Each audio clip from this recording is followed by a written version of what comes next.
이 에클레시아라는 원어는 바로 부르심을 받은 자, 부르심을 받았다라는 거죠. 어디에서부터 부르심을 받았느냐면 죽음과 또 사망으로부터 부르심을 받은, 어둠으로부터 부르심을 받았다라는 그런 의미가 들어가 있는 거죠. 성경 말씀에 이 그리스도인, 교회, 성도들을 의미하는 이 에클레시아, 로마서 1장 6절 말씀을 보면 너희도 그들 중에서 예수 그리스도의 것으로 부르심을 받은 자니라, 이렇게 기록하고 있습니다. 너희도 그들 중에서 예수 그리스도의 것으로 부르심을 받았다. 부르심을 받은 거죠. 로마서 8장 30절에도 또 미리 정하신 그들을 또한 부르셨다, 이렇게 기록하고 있고, 또 고린도전서 1장 2절 말씀에는 곧 각 처에서 우리 주 예수 그리스도의 이름을 부르는 모든 자들과 함께 성도로 부르심을 입은 자들이다, 이렇게 성도와 그리스도인들을 부르고 있는 거죠. 이것이 바로 부르심을 입은 저와 여러분, 교회요, 또 성도, 그리스도인들을 의미하는 것입니다. 자, 이렇게 우리가 부르심을 받았고, 이 부르심을 받아서 함께 교회가 되고 성도가 되어서 이 땅을 살아가는데, 죄로부터, 어둠으로부터, 죽음으로부터 부르심을 입은 교회로, 성도로, 그리스도인으로 살아가는 그 단계에 멈추면 안 된다라는 거죠. 그저 성도로, 하나님의 사람으로, 그리스도인으로, 구원받은 백성으로 이 땅을 사는 것, 그 단계에 머물기를 예수님은 원하지 아니하신다라는 겁니다. 오늘 본문을 통해서 성도로 또 그리스도인으로 우리를 부르신 주님께서 우리가 그 단계에 머물지 않고 어느 단계까지 가기를 원하시는가, 오늘 제자들을 부르신 그 부르심을 통해서 우리에게 말씀을 해주시는데요.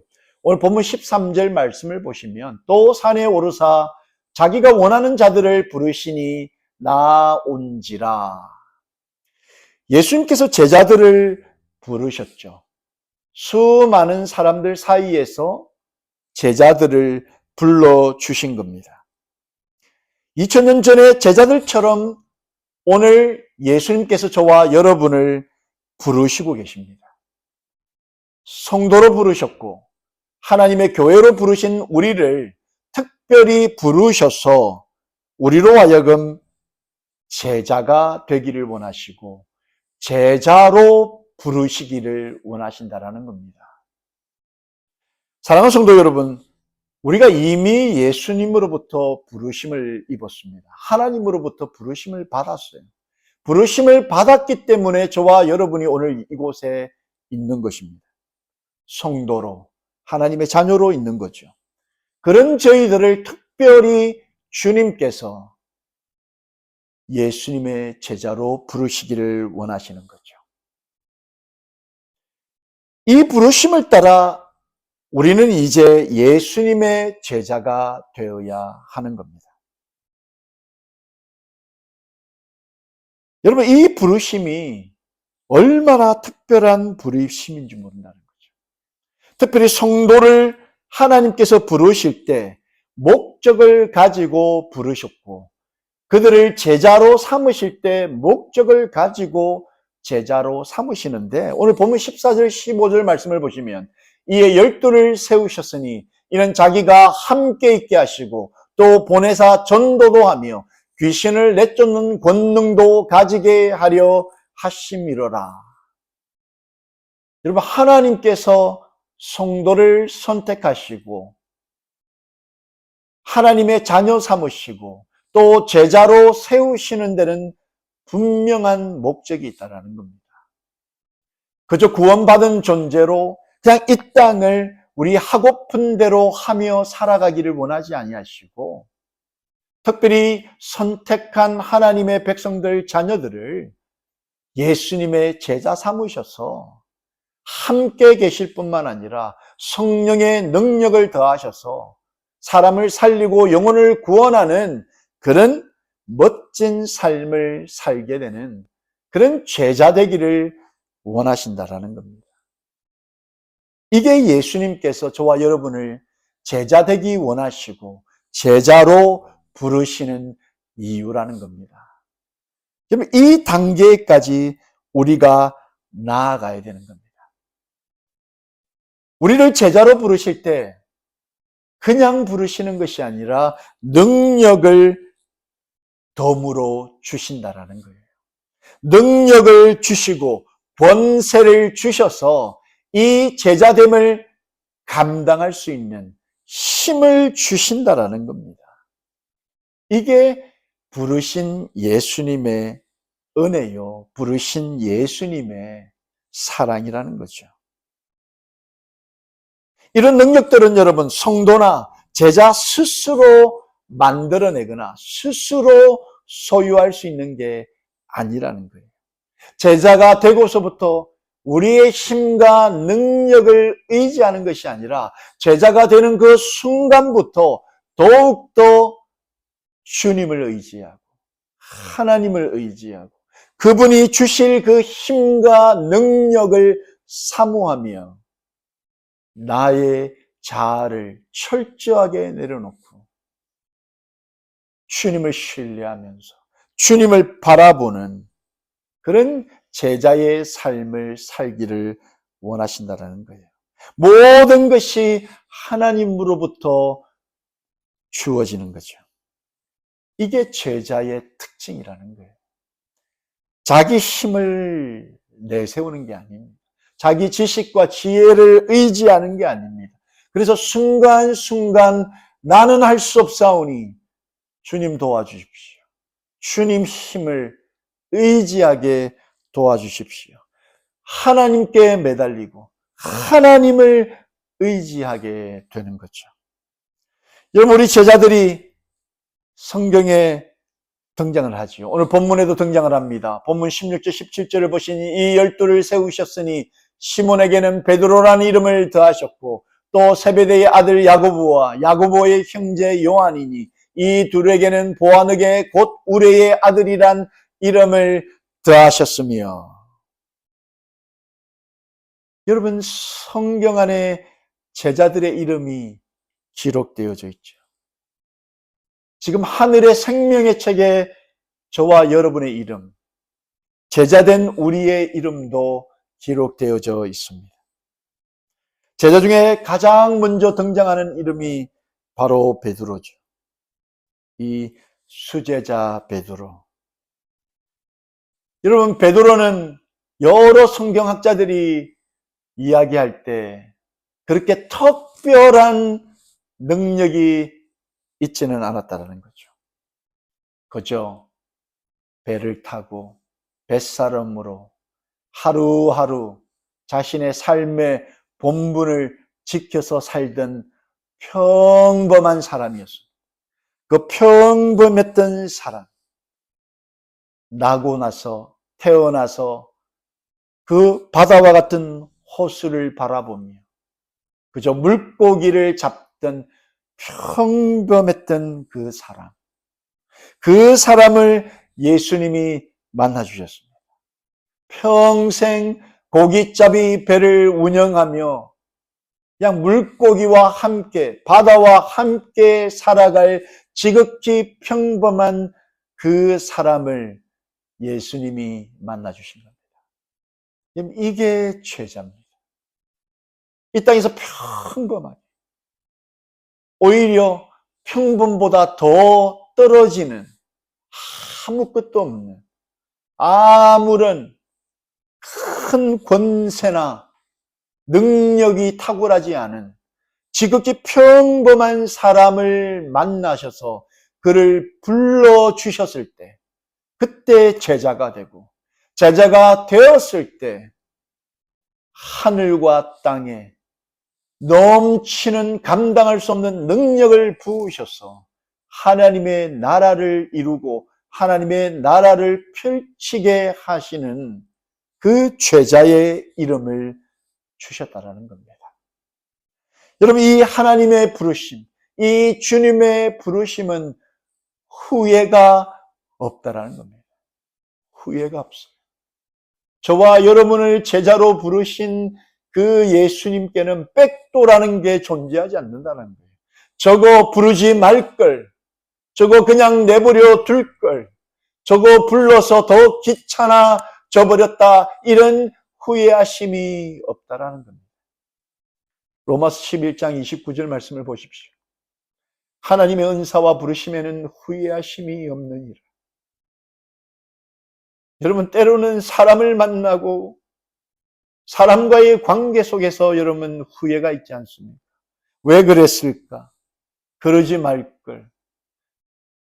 손가락을 깨물고 싶은 그런 순간들도 있을 수 있습니다. 그런데 하나님의 부르심에는 후회하심이 없다라는 거예요. 아무리 저와 여러분이 보잘것없이, 어떻게 보면 세상에서는 보잘것없는 사람으로, 무능력한 사람으로, 자격 없는 사람으로 평가받고 판단받을 수 있다 할지라도 하나님의 부르심에는 후회하심이 없는 것을 믿으십시오. 100%, 아니 120% 하나님은 저와 여러분을 부르신 것을 후회하지 않습니다. 그러기에 여러분 어깨를 펴십시오.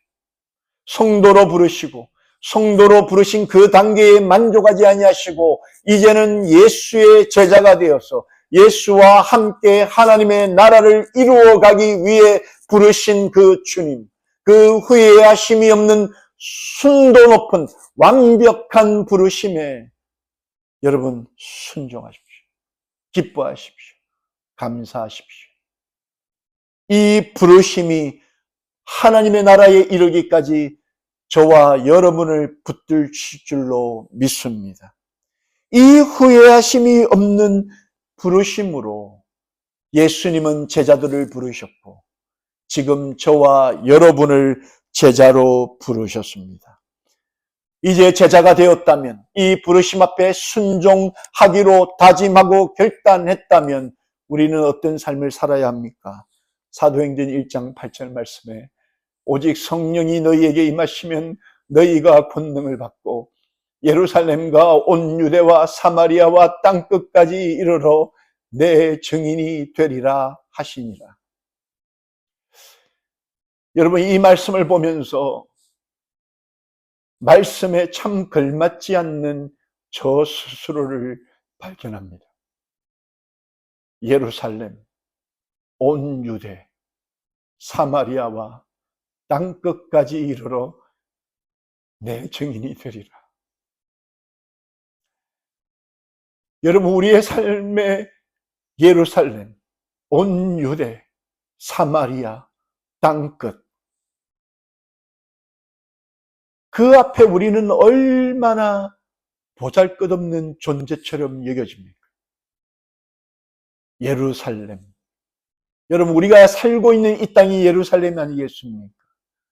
더 나아가 온 유대, 더 나아가 사마리아, 그리고 땅끝을 이르러 주님은 예수의 증인, 당신의 증인으로 살라라고 말씀하시는데 이 원대한 미션 앞에 얼마나 작은 존재인지.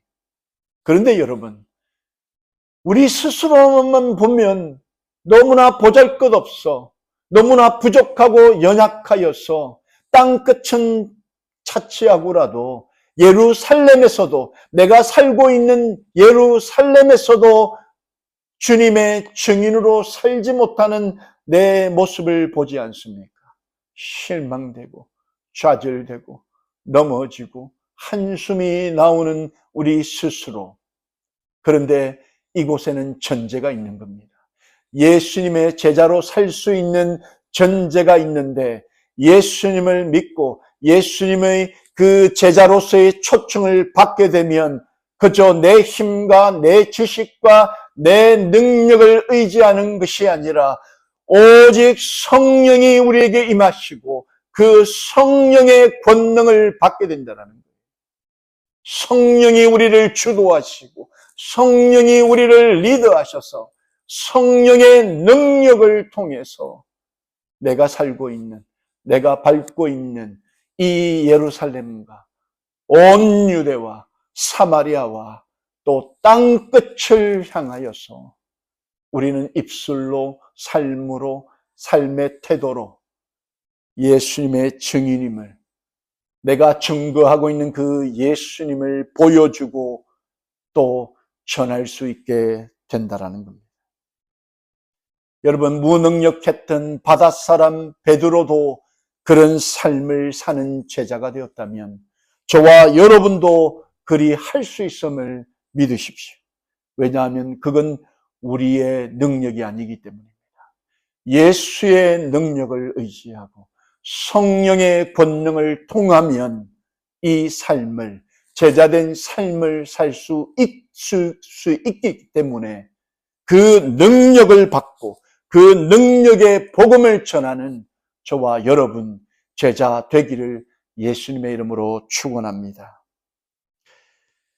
두 번째, 이 예수님의 부르심을 따라 주님 앞에 나아왔다면 우리는 더 이상 예수님을 판매하는 판매자가 되어서는 안 된다는 겁니다. 여러분, 제자와 판매자는 한 끝인 것을 우리는 복음의 역사를 통해 알고 있습니다. 예수님과 함께하는 주의 공동체 안에 들어가 있었지만, 제자들과 함께 공동체를 이루고 있었지만, 제자와 판매자는 한 끗 차이, 종이 한 장밖에도 차이 나지 않는 것을 우리는 잘 알고 있습니다. 우리가 다 아는 것처럼 예수의 제자로 부르심을 받았던 가룟 유다도 돈 몇 푼에 예수님을 팔아버리는 판매자가 되었습니다. 여러분, 우리는 그 가룟 유다를 손가락질하며 예수님을 팔았다고 비판하고 비난할 수 있지만 우리도 충분히 예수님을 팔 수 있는 그런 판매자가 될 수 있는 그런 사람이라는 것을 기억해야 합니다. 누가복음 22장 47절 48절 말씀을 보시면 말씀하실 때에 한 무리가 오는데 12 중에 하나인 유다라 하는 자가 그들을 앞장서 와서 예수께 입을 맞추려고 가까이 하는지라. 예수께서 이르시되 유다야 내가 입맞춤으로 인자를 파느냐 하시니. 여러분, 성경은 유다를 기록하며 12 중에 하나인 유다라 이렇게 기록하고 있습니다. 유다가 어디 듣지 못한 장소에서 새롭게 등장하는 인물이 아니라 이미 예수님으로부터 부르심을 입었던 제자 중에 하나, 12 중에 하나라 기록하고 있는 겁니다. 이 뻔뻔한 가룟 유다. 그런데 여러분, 이런 뻔뻔한 모습이 저와 여러분에게 있지 않습니까?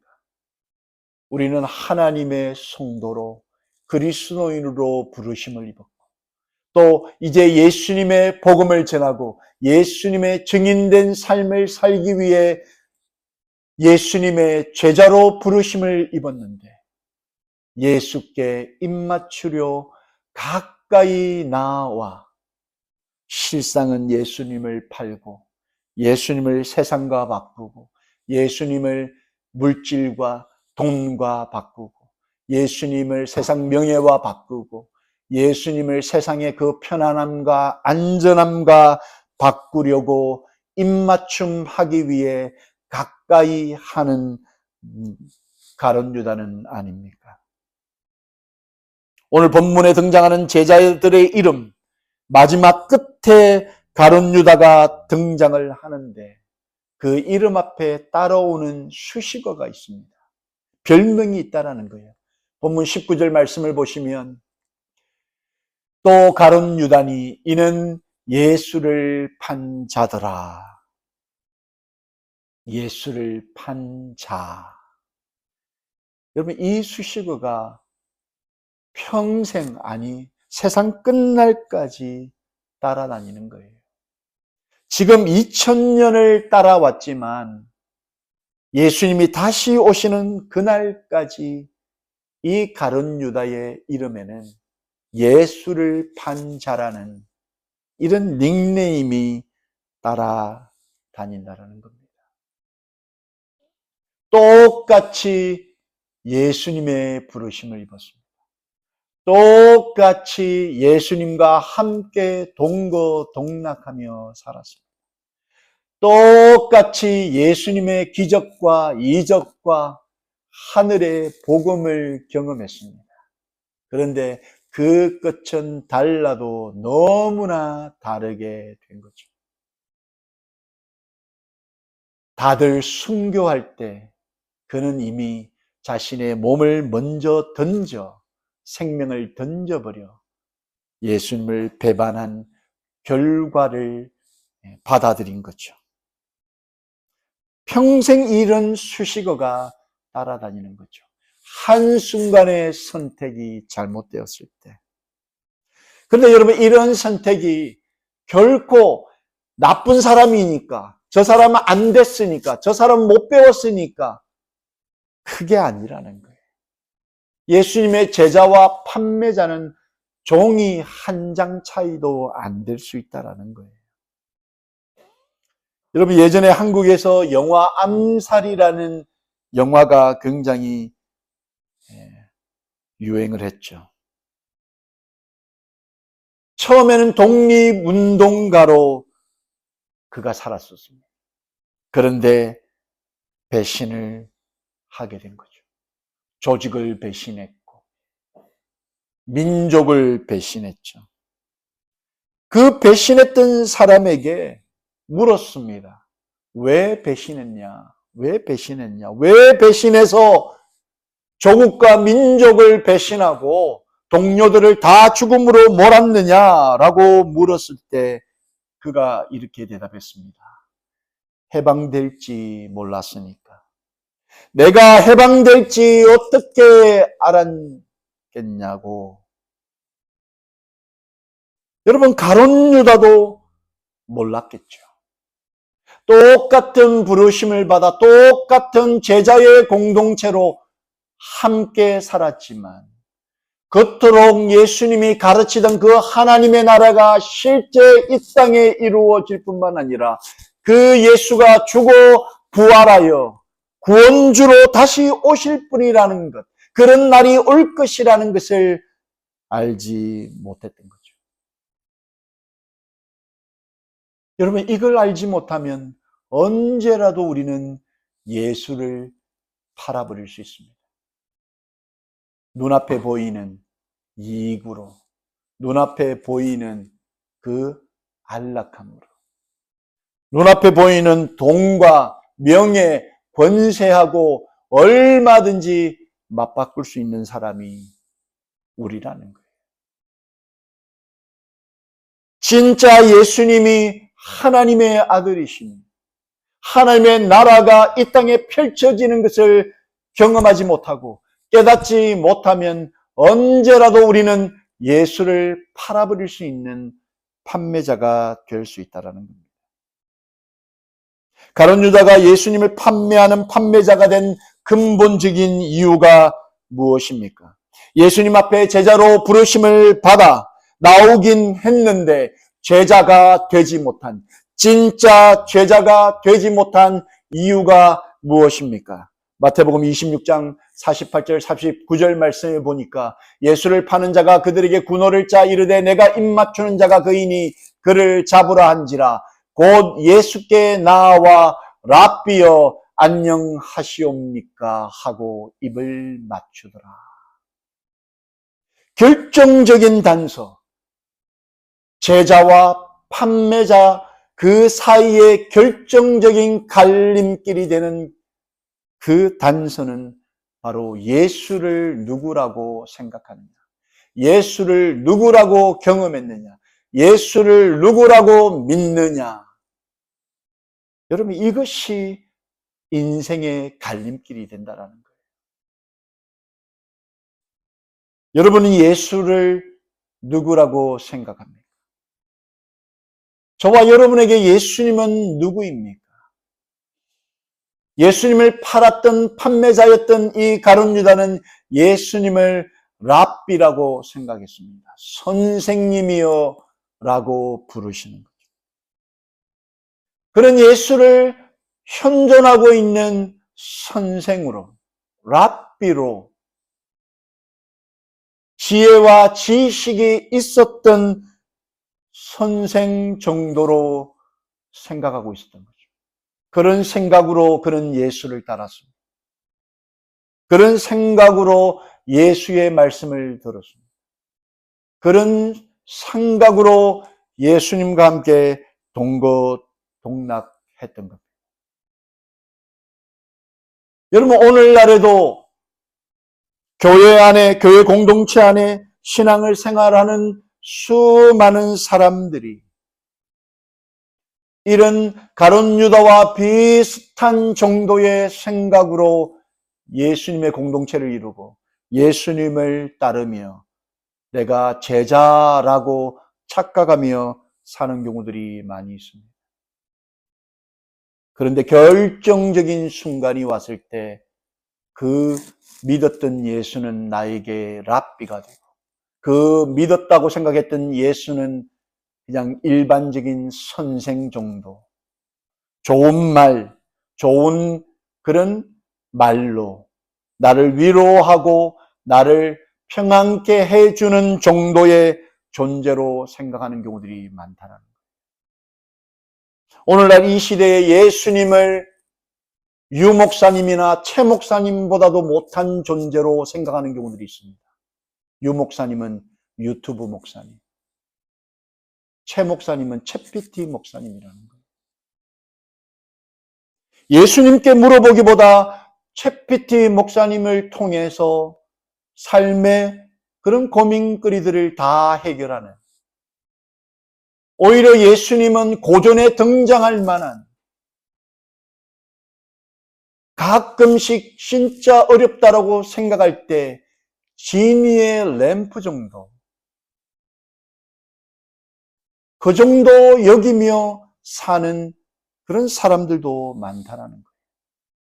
그렇게 살다가 여러분 결정적인 순간 인생을 걸고 생명을 걸고 선택해야 하는 순간이 온다면 그때 우리는 제자가 아닌 판매자의 길을 선택할 가능성이 더 높다라는 겁니다. 예수님을 세상에 팔기도 하고 예수님을 세상에 즐거운 것과 팔기도 하고 막 바꾸기도 하고 더 싼 값이라도 예수를 던져버리는 판매자의 인생을 얼마든지 살 수 있다는 겁니다. 이것이 오늘날 가룟 유다이고 이것이 오늘날 현존하는 판매자가 되는 길이라는 겁니다. 그래서 우리는 예수님을 바로 알고 그리고 예수님을 바로 만나고 그리고 예수님을 바로 믿어야 한다는 거예요.